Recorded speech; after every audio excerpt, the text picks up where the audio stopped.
आज परत आहे वीकेंड. सो लास्ट वीकेंड आम्ही इस्कॉन टेम्पलला गेलो होतो आणि तुम्हाला माहिती आहे की प्रत्येक वीकेंडला आम्ही कुठं ना कुठं फिरायला जातो, वेगवेगळे जागा एक्सप्लोअर करतो, काही ना काही खायला जातो, टेस्ट करायला जातो.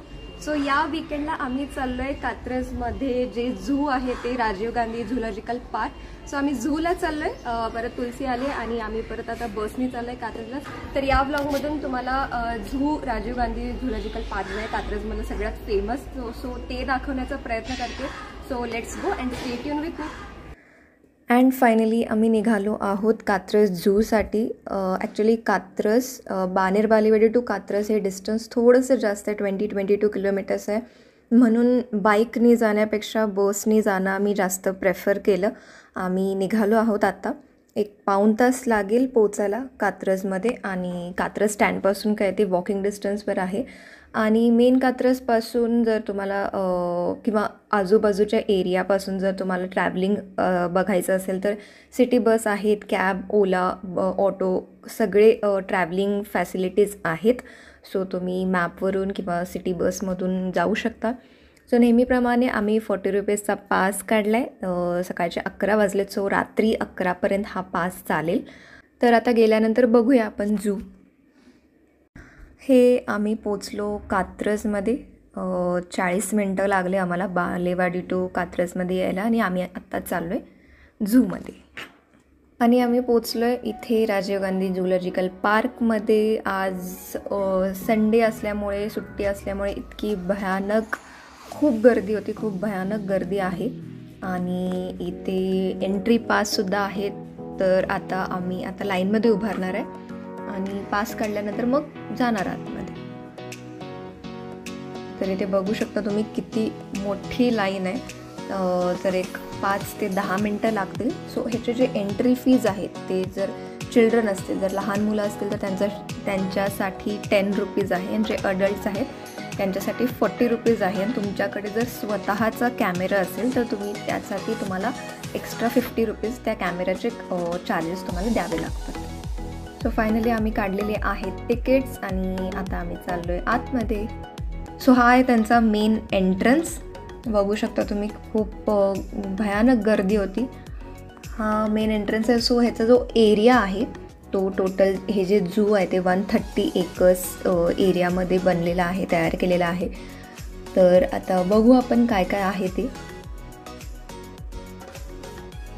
तर सगळ्यात आधी आम्हाला हे मंकीज दिसले, वानरसेना आपण जे म्हणतो त्याला. सो खूप क्यूट होते. मोठे मंकी, छोटे मंकीजसुद्धा होते आणि खूप सारे होते.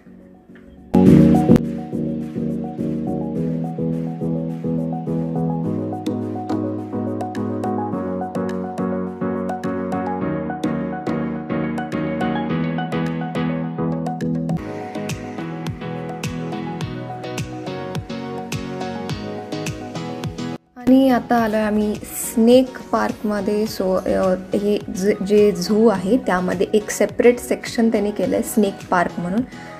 तर इथे खूप साऱ्या प्रकारचे स्नेक्स आहेत. सो आत्ता या मोमेंटला मला प्रत्येकाचे नावं नाही आठवत आहेत, पण n नंबर ऑफ स्नेक्स होते कारण हे पूर्ण सेपरेट स्नेक पार्क आहे. तर हे वेगवेगळ्या प्रकारचे स्नेक्स आहेत, तुम्ही बघू शकता.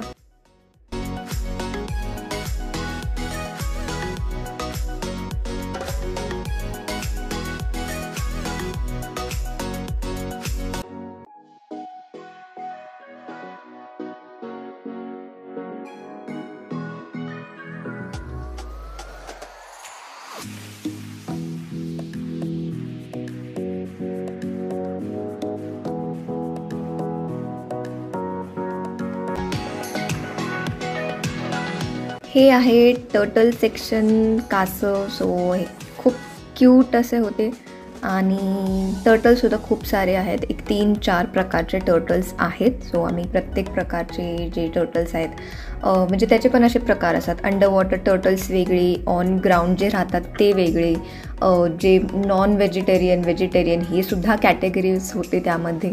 आणि हा होता पायथन, सगळ्यात डेंजरस स्नेक, अजगर जे आपण म्हणतो त्याला.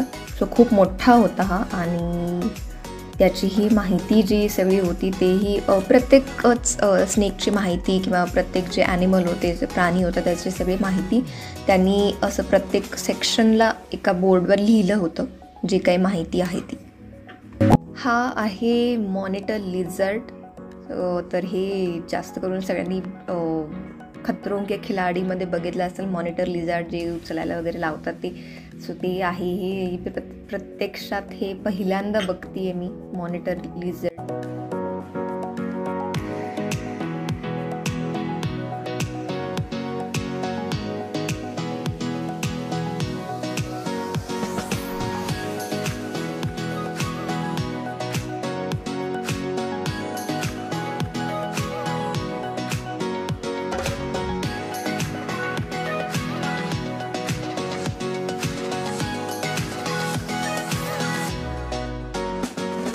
आणि हा आहे लेक सेक्शन. सो दुसरा जो सेक्शन आहे तो लेक सेक्शन आहे. तो इथे सगळे असे जे बर्ड्स आहेत ते बर्ड्सचे सेक्शन होता हा.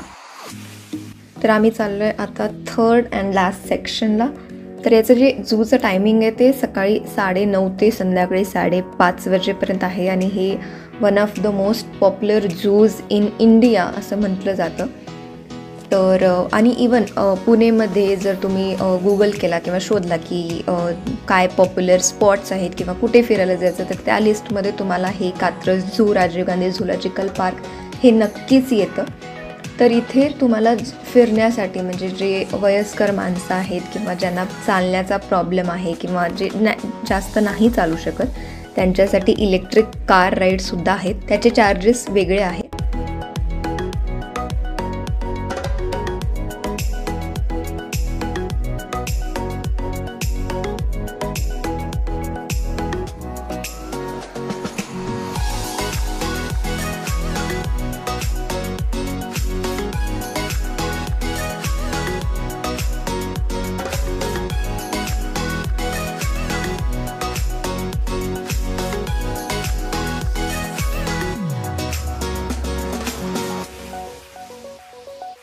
आणि हे आहे टायगर सेक्शन.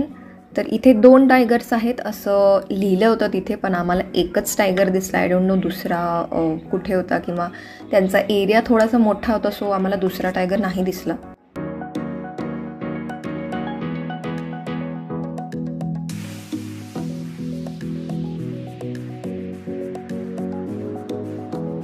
आणि सगळ्यात लास्ट होता एलिफंट सेक्शन. सो इथे सुद्धा 2 एलिफंट होते. सो ते त्यांचाही एरिया खूप मोठा होता, सो आम्हाला नीट नाही दिसले दोन्ही पण एलिफंट्स. असे झाडामागे झाडं येत होते मध्ये मध्ये, सो नीट त्याचा शूट नाही करता आला. पण हे पण खूप क्यूट होते 2 एलिफंट्स जे होते. तर आम्ही चाललोय, रिटर्न झालेले आहेत सगळे सेक्शन्स. 3 सेक्शन्स जे होते सगळे वाईल्ड ॲनिमल्स बघून झालेले आहेत आणि खूप मस्त दिवस गेला आजचा. खरंच तुम्ही एकदा जर पुण्यात आला तर हे झूलॉजिकल पार्क व्हिजिट करायला नक्की व्हिजिट करा. खूप छान स्पॉट आहे आणि मिनिमम 3-3.5 तास तुम्हाला लागतीलच हे पूर्ण बघायला, झू बघायला.